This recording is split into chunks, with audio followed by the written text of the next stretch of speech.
Let's take a look at applying some of our antiderivatives now. So we'll get on to things to do with area, starting today with definite integrals. If you'd like to have a look at a little bit more in detail about how you'll be assessed and tested on using rectangles to approximate area, then you might want to look at what I have coming up later in the term. Okay, so when we look at this one, we need to figure out how to anti-differentiate it and sort of what type it is. And doing that, what we notice is we've got here our function, and then at the front of that we have our almost derivative. It's not quite right, but it's close enough.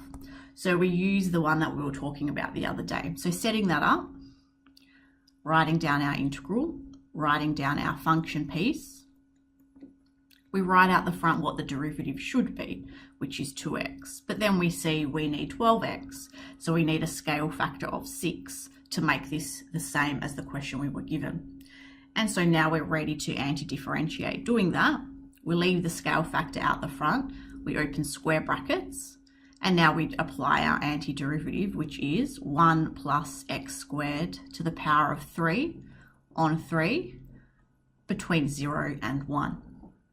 Now what we want to do is go ahead and actually substitute in our values of 1 and 0. So leaving the 6 out the front, and then working on the substitution, I'll have 1 plus 1 squared, so that is 2 cubed, which is 8 on 3, and then subtract from that, substituting in 0, which is 1 cubed, 1 on 3.